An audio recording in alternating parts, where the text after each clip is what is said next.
નમસ્તે મિત્રો, RP job પોઈન્ટમાં તમારું બધાનું સ્વાગત છે। મિત્રો, જો તમે અથવા તમારા પરિવારમાં કોઈ મહિલા સરકારી નોકરી રાહ જોઈ રહ્યા છો તો આજનો વિડીયો તમારા માટે ખૂબ જ મહત્વનો છે, કારણ કે ગુજરાતમાં આંગણવાડી વર્કર અને હેલ્પર માટે 9,000થી વધુ જગ્યાઓ ભરતી બહાર પાડવામાં આવી છે। મિત્રો મિત્રો જાણીશું આજના વિડીયોમાં કુલ કેટલી જગ્યાઓ છે, કોણ અરજી કરી શકે છે, શૈક્ષણિક લાયકાત શું છે, ઉંમર મર્યાદા કેટલી રહેશે, પસંદગી પ્રક્રિયા કેવી રીતના રહેશે, પગાર કેટલો મળશે અને ઓનલાઈન અરજી રીતે કેવી રીતના કરવી, સંપૂર્ણ માહિતી આજના આ વિડીયોમાં જરૂર જોતા રહેજો, છેલ્લે સુધી જોતા રહેજો મિત્રો। તો ચાલુ કરીએ આજનો આ વિડીયો। તો મિત્રો તમે જોઈ શકો છો 9,000+ આંગણવાડી બહેનો નવી ભરતી આવી ગઈ છે। મિત્રો તમે જોઈ શકો 9,000 આંગણવાડી બહેનો નવી ભરતી આવી ગઈ। મેળવો આ ભરતીની સંપૂર્ણ માહિતી। મિત્રો વાત કરીએ વર્ષ 2026માં ગુજરાતના મહિલા અને બાળ વિકાસ વિભાગ દ્વારા 9,878 જગ્યાઓ માટે ભરતી જાહેર કરી હતી। તે તેમજ ભરતીમાં ફોર્મ ભરવાની છેલ્લી તારીખ 30 ઓગસ્ટ 2026 હતી।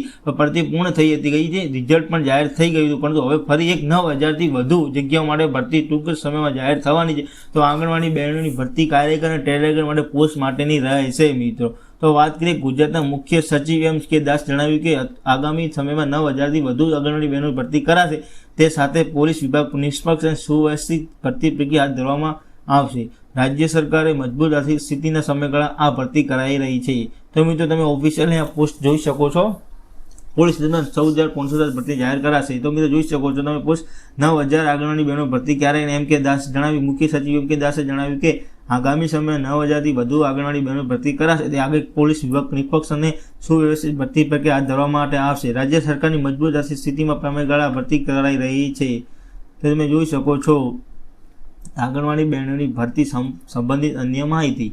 શૈક્ષણિક લાયકાત શું રહેશે મિત્રો? આંગણવાડી કાર્યકર માટે 12 પાસ હોવા જરૂરી છે। તમે આંગણવાડી તેરાગર માટે 10 પાસ હોવા જોઈએ। ઉંમર મર્યાદાની વાત કરીએ મિત્રો, ઉંમર મર્યાદા તમારી ઓછામાં ઓછી 18 વર્ષ હોવી જોઈએ। મિત્રો પગાર, તમારો મહિનાનો પગાર તમને કેટલો મળશે? આંગણવાડી કાર્યકર માટે 10,000 મળશે, જ્યારે આંગણવાડી તેડાગર માટે 5,000 મળશે। મિત્રો પસંદગીની પ્રક્રિયાની વાત કરીએ મિત્રો, મેરિટના આધારે તમારા પસંદગી પ્રક્રિયા થવાના આવશે।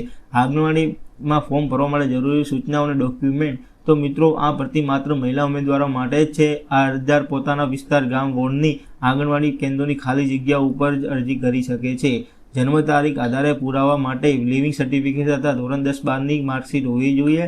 સ્નાતક, અનુસ્નાતક તમામ સેમેસ્ટરની માર્કશીટ દરેક પ્રયત્નની માર્કશીટ સાથે અપલોડ કરવાની રહેશે। વિધવા અંગે સમક્ષ અધિકાર નિયત નમૂના પ્રમાણપત્ર લાગુ પડતું હોય તેમને। તો આંગણવાડી તેડાગર તરીકે અનુભવ અંગેનું પ્રમાણપત્ર લાગુ પડતું હોય તેમને।